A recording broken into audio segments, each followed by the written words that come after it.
বিসমিল্লাহির রহমানির রহিম। হে জগতবাসী, আজ আমি শামীম আলী চিশতি আপনাদের সামনে একটি আলোচনা নিয়ে হাজির হলাম। সেই আলোচনাটি হলো যে এই পৃথিবীতে আজান যে একটা জিনিস আছে, এই আজান জিনিসটা সকলের জন্য নয়। এই কথাটি শুনতেও খারাপ লাগে যে এই ব্যক্তিটা কেমন কথা বলল যে আজান সকলের জন্য নয়। কেন? যে এটা 1414 বছর থেকে এই পর্যন্ত এসেছে, আজান চলছিল, চলছে এবং চলবে। যে আজান চলছিল, এখনো চলবে, কিয়ামত পর্যন্ত চলবে। কিন্তু আমি কি বলেছি? এই আজানটি সকলের জন্য নয়। এই কথাটি শুনতেই তো কেমন জানি লাগে। তো অবশ্যই আমি এই কথাটা ভেঙে বলবো, আপনারা ধৈর্যের সাথে শুনবেন ইনশাআল্লাহ।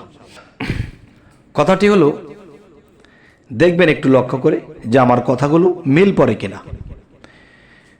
যে যেমন সকালবেলায় যে আমরা যখন ভোরবেলায় কিন্তু মানুষের খুব ঘুম লাগে, সাধারণ মানুষ যারা চাকরি করে, ব্যবসা করে, ভোরবেলায় কিন্তু খুবই ঘুম লেগে যায়। তখন আজানের মধ্যে কিন্তু দেখা গেছে যে ফজরের টাইমে একটা অংশ বেশি বলে আজানের মাধ্যমে। যেমন বলা হয় আসসালাতু খায়রুম মিনান নাওম, অর্থ ঘুম হইতে নামাজ ভালো, ঘুম হইতে নামাজ ভালো। আচ্ছা, এরপরে হাইয়াল আল ফালা, হাইয়াল আসসালা, যে তোমরা মঙ্গলের পথে আসো, তোমরা সুপথের দিকে আসো, তোমরা আল্লাহর পথের দিকে আসো। যাই হোক, এই কথাগুলোই বলা হয়। তো আমি বলবো যে নামাজের বাংলা কি এসেছে? নামাজ হলো ফার্সি শব্দ। তো বাংলা কি এসেছে? স্মরণ করা। আল্লাহকে স্মরণ করার আরেক নাম হলো নামাজ। তাহলে যারা 5 ওয়াক্ত স্মরণ করে আল্লাহকে, 5 ওয়াক্ত সেজদা করা হয় এবং 5 ওয়াক্ত আল্লাহকে স্মরণ করা হয়, তাহলে কোরআনে এসেছে জিকির সর্বশ্রেষ্ঠ ইবাদত। জিকির সর্বশ্রেষ্ঠ ইবাদত। যেমন মানুষ যখন একদিকে হেঁটে যাচ্ছে, তো প্রত্যেকটা কদমে কদমে বলতেছে আল্লাহু আল্লাহু, এরকম জপছে আর হাঁটছে। তাহলে আল্লাহর স্মরণে, মানে সে নামাজে আছে। নামাজের বাংলা যদি স্মরণ করা হয়, তাহলে যেই মানুষটি প্রত্যেকটা কাইকে বলতেছে, প্রত্যেকটি কদমে কদমে বলতেছে আল্লাহু আল্লাহু, তালে তালে সে তার যাওয়া হলো। রিক্সা দিয়ে গেলে একটা মানুষের যখন দেখা যায় আধা ঘন্টা লাগে, হয়তো এর থেকে 10 মিনিট বেশি লাগবে, যে আল্লাহর তালে তালে হেঁটে যাচ্ছে। তাহলে সেই লোকটি দেখা যায় আল্লাহর স্মরণেই ছিল। আর স্মরণেরই আরেক নাম হলো নামাজ। আচ্ছা, তাহলে কেউ জিকিরের মাধ্যমে আল্লাহকে লাভ করে, কেউ নামাজের মাধ্যমে, কেউ সাধনার মাধ্যমে, কেউ আমলের মাধ্যমে। আল্লাহ কিন্তু যে আল্লাহকে পাইবার জন্য একটি রাস্তা রাখেননি, আল্লাহ বিভিন্ন রাস্তা রেখেছে আল্লাহকে পাইবার জন্যে। যে রাস্তা দিয়ে গিয়ে আল্লাহকে সন্তুষ্ট করা যায়, আমাদের সেটাই করতে হবে। যাই হোক, আজকের মূলত আলোচনা কি? আজান সকলের জন্য নয়। আচ্ছা, এখন মনে করেন আপনার ছেলে মেয়ে আছে। আপনার ছেলে যখন 3 থেকে 4 বছর 5 বছর বয়স হয়েছে, তখন ছেলেটাকে আপনি কোথায় দিয়ে এসেছেন? নার্সারি স্কুলে দিয়ে এসেছেন। তখন সকাল 6টা বেজে গেছে, 7টায় স্কুলে যেতে হবে। এখন 6:30 থেকেই ছেলেকে ডাকতে শুরু করেছেন, বাবা ওঠো ওঠো। মানে ছেলে তো ঘুরে ফিরে আবার ঘুমিয়ে পড়ে। এরপরে কি করলো? কানের কাছে গিয়ে বলতেছে, বাবা যদি এখন তুমি ঘুম থেকে ওঠো, হাত মুখ ধো, স্কুলে যাও, ভালো হবে। তখন ও করে সে আবার ঘুমাচ্ছে। তখন বলতেছে, বাবা তুমি যদি লেখাপড়া করো, জজ ব্যারিস্টার হইতে পারবে, তোমার বাড়ি হবে, গাড়ি হবে। বিভিন্ন কিছু বুঝ দিয়ে এই বাচ্চাটাকে ঘুম থেকে ওঠায়। আর বাচ্চাটা চিন্তা করলো, লেখাপড়া করলে যদি এরকম বড়টা হতে পারি, তাহলে সমস্যা কি? এ শরীর মোড়াতে উঠে পড়েছে। তারপরে ছেলে মেয়েকে সুন্দর করে গোসল করিয়ে দিয়ে সুন্দর করে সাজিয়ে গুছিয়ে তাকে পাঠিয়ে দিল। তাহলে যখন বলেছে যে বাবা এখন ঘুম না ঘুমিয়ে তুমি এখন ওঠো, এখন স্কুলে যাওয়া, এটাই সবচেয়ে ভালো হবে। তাই আসসালাতু খায়রুম মিনান নাওম, ঘুম হইতে নামাজ ভালো, এই ডাকটা হয়েছে যারা আল্লাহর পথে, যারা শিশু, আল্লাহর পথে যারা শিশু, তাদেরকে বলা হচ্ছে এখন ঘুম হইতে নামাজ ভালো। তাহলে ঘুম হইতে যে নামাজ ভালো, এটা শিশুর ডাক। আর যারা আল্লাহর ইবাদত করতে করতে করতে করতে বন্ধুত্ব অর্জন করে ফেলেছে, তার মানে একটা আপনার ছেলে যদি দেখা যায় এখন বিএ অনার্সে পড়তেছে বা এমএ ডিগ্রিতে পড়ালেখা করতেছে, এখন ছেলেটি ঘুমিয়ে আছে, এখন কিন্তু বাপ মা গিয়ে তাকে ডাকে না যে বাবা ওঠো ওঠো, পড়ালেখা করিলে বাড়ি গাড়ি করতে পারবে, পড়ালেখা করিলে জজ ব্যারিস্টার হইতে পারবে। এই কথাগুলো কিন্তু বাপ মা সেই ছেলেটার কানে আর বলে না। কেন বলে না? ছেলে এখন সাবালক, তার পড়ালেখার সময় হলে সে এমনিতেই উঠবে, তখন আর ডাকে না। তাহলে আমি বলতেছি একজন মানুষ আল্লাহর ইবাদত করতে করতে করতে করতে যখন নাকি সে সাবালক হয়ে গেছে, তখন তার কি পড়া লাগবে না কি করা লাগবে সেই জানে ভালো। তো এই জন্য বলি যে ছেলে যখন বড় হয়ে যায়, তখন এমএ ডিগ্রি যখন পড়ে, তখন বাবা মা তাকে আর ডাকাডাকি করে না, কারণ সে এখন সাবালক, সে এখন বোঝে।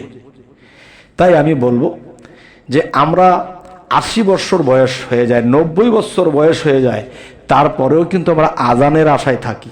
তাহলে একদল লোক রাতের 12টার পরে আল্লাহর ইবাদত করে চোখের পানি ফেলায়, কান্দে আর আল্লাহকে ডাকে, আল্লাহর প্রেমে ফানাফিল্লা হয়ে যায়।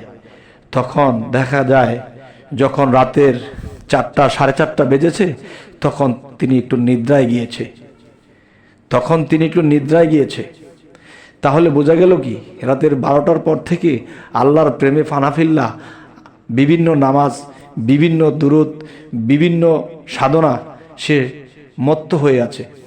তখন দিনের বেলা লোকটা ঘুমায়, তখন মানুষে বলে এই লোকটা একটা ভণ্ড, এই লোকটা একটা ভণ্ড, ঠিকমতো মসজিদে দেখি না, ঠিকমতো আল্লাহর ইবাদত করে না, লোকটা একটা ভণ্ড।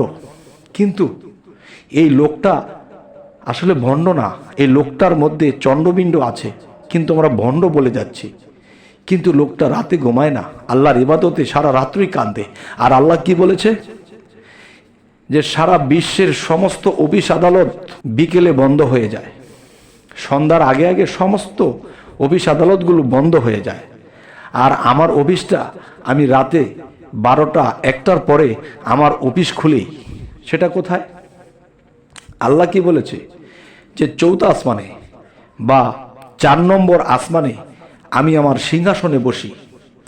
তখন দুনিয়াতে সব মানুষ ঘুমাইতেছে, এর ফাঁকে ফাঁকে কিছু মানুষ উঠিয়া আল্লাহর ইবাদত করে, আল্লাহকে ডাকে এবং চোখের পানি ঝরায়, আল্লাহর প্রেমে ফানাফিল্লা হয়, বিভিন্ন ইবাদত রাতের বেলায় করে। তখন আল্লাহ যখন সেই সিংহাসনে বসে, তখন সেখান থেকে দেখতে পায় কত বান্দা ঘুমিয়ে পড়েছে, কিন্তু কিছু কিছু বান্দা রাতে জেগে আমার জন্য কাঁদতেছে। তখন আমি বলবো যে যেই লোকগুলো সময় মতো উঠে আল্লাহর ইবাদত করতে থাকে, তাহলে এদের জন্য আজান নয়, আজান হলো যারা শিশু, ঘুম হইতে নামাজ ভালো, ওঠো ওঠো, কল্যাণের দিকে আসো, হাই আলাল ফালা, হাই আলা সালা, তোমরা কল্যাণের দিকে আসো। তাহলে কল্যাণ হবে, এদিকে ডাকতেছে। তাহলে যে নাকি জজ ব্যারিস্টার হয়ে গেছে, যে আল্লাহর বন্ধুত্ব অর্জন করে ফেলেছে, এখন সেই জজ ব্যারিস্টারকে যদি বলা হয় আরো লেখাপড়া করতে হবে, তোমরা ওঠো ওঠো, তাহলে সে তো লেখাপড়া করে দেখা গেছে যে লন্ডন পিএইচডি এনে বসে আছে। এখন একে যদি বলা হয় ওঠো ওঠো, সরায়া রশ্মি দীর্ঘি পড়তে হবে, না পড়লে জজ ব্যারিস্টার হতে পারবে না, আর যে জজ ব্যারিস্টার হয়ে গেছে সে কি আর সরসর পড়বে? যাই হোক, হে জগতবাসী, আজকের কথাগুলো বোঝার জন্য বলেছি যে নামাজ ফার্সি শব্দ, বাংলা স্মরণ করা। জিকিরের মাধ্যমে আল্লাহকে স্মরণ করে এবং মানুষ নামাজের মধ্যে স্মরণ করে, আল্লাহর ধ্যানে থেকেও আল্লাহর স্মরণ করে। তো স্মরণের আরেক নাম যদি নামাজ হয়ে থাকে, তাহলে স্মরণ যে যেভাবে আল্লাহর প্রতি প্রেমে ফানা হতে পারে সে হোক। তবে আল্লাহকে পাইবার জন্য আল্লাহ কয়েকটা পথ খোলা রেখেছে। যেমন একটি দলিল আছে, সেই দলিলটি আমাকে সংগ্রহ করে রাখতে হবে, যদি কেউ জিজ্ঞাসা করে তাকে দিতে হবে। যেমন হযরত মুহাম্মদ সাল্লাল্লাহু আলাইহি সাল্লামকে বলতেছে উমর যে, হে হুজুর, আমাকে একটু অর্ডার দেন যে কিছু লোক তারা মসজিদের বারিন্দায় শুধু ঘুমায়, এদের খাওয়া নেই, দাওয়া নেই, এদের গোসল নেই, নামাজও পড়ে না, শুধু ঘুমায় আর ঘুমায়। তখন নবীজি কি বলেছিল? হে ওমর, তুমি এদেরকে শিরোচ্ছেদ করতে চাচ্ছ কেন? তারাও একটা কাজে আছে, তারাও একটা আল্লাহর কাজে আছে। তাহলে শুয়ে বয়ে নাওয়া নেই, খাওয়া নেই, গোসল নেই, নামাজ নেই, তারা আবার কোন কাজে আছে? তাহলে বোঝা গেল যে আল্লাহকে পাইতে গিয়ে যে অনেক ধরনের ইবাদত আল্লাহ রেখেছে। জিকিরে আল্লাহ খুশি, কেউ জিকিরের মাধ্যমে আল্লাহকে পেয়েছে, কেউ নামাজের মধ্যে পেয়েছে, কেউ সাধনার মাধ্যমে পেয়েছে, কেউ মানব সেবার মাধ্যমে পেয়েছে, কেউ প্রেমে ফানাফিল্লার মাধ্যমে আল্লাহকে পেয়েছে। আল্লাহকে পাইতে আল্লাহ অনেকগুলো পথ খোলা রেখেছে। তাহলে যে যেই পথে গিয়ে আল্লাহকে ডাকে, আল্লাহর প্রতি প্রেমে ফানাফিল্লা হয়, সে সেভাবে যাক। তো এখন কথার ফিনিশিং যদি আপনাদের মনে হয় যে আরেকটু কথা বলা দরকার, তবু আরেকটু বলবো যে আজান ছিল, আজান আছে, আজান থাকবে। নতুন প্রজন্ম তারা বোঝে না, তারা ইবাদতে অবহেলা করে, তারা আল্লাহর স্মরণ করতে অবহেলা করে। এদের জন্যেই এই আজানের প্রয়োজন। আর যারা কিছু একটা পদে উঠে গেছে, তখন দেখা যায় তাদের আজান দরকার হয় না, তারা আজানের আগেই উঠে বসে থাকে। যে আজানের আগেই উঠে বসে থাকে তার জন্য আজান নয়। আজান হলো যারা অলস, যারা ঘুমায়, যারা সারা রাত্র ইবাদত করে না, ঘুমের উপরে ঘুম, তাদের জন্য আসসালাতু খায়রুম মিনান নাওম, যে ঘুম হইতে নামাজ ভালো। আর যারা সারা রাত্রই ঘুমকে হারাম করে দিয়েছে, আল্লাহর জন্য কেন্দ্রে ফানাফিল্লা হয়ে রয়েছে, তারা তো ঘুমায়নি, তাদেরকে আল্লাহ বন্ধু স্বীকৃতি দিয়ে দিচ্ছে। বলে তারা আজানের অপেক্ষায় থাকে না। তাহলে যারা আজানের অপেক্ষায় থাকে তারা হলো শিশু, আর যারা আজানের আগে উঠে বসে থাকে তারাই হলো আল্লাহর বন্ধু। তাই বলবো যে মানুষ ছোট থেকে বড় হবে, বৃদ্ধ হবে, মৃত্যুবরণ করবে। এখন দেখা গেছে ছোটবেলায় বাচ্চাদেরকে ডেকে ডেকেই পড়াতে হয়, কিন্তু 80 বছর বয়সেও যদি আমরা আজানের আশায় থাকি, তাহলে তো আমি গোলামের চেয়েও নিকৃষ্ট, আল্লাহর বন্ধু হব কবে? যাই হোক, হে জগতবাসী, আজকে এই আমার আলোচনা আপনারা কি বুঝলেন, আমি কি বোঝাতে চাইলাম, অবশ্যই আমাকে জানাবেন। তো সকলেই ভালো থাকবেন, এবং আমাদের চ্যানেলের আলোচনা যদি আপনাদের ভালো লাগে, সামনে আরও কিছু আলোচনা যেন আপনাদের কাছে পৌঁছাতে পারি, তাই আমাদের চ্যানেলটিকে সাবস্ক্রাইব করে রাখুন, পরবর্তীতে আবার সাক্ষাৎ হবে। তো আজ এ বলে রাখবো, সকলেই ভালো থাকবেন। আল্লাহ হাফিজ।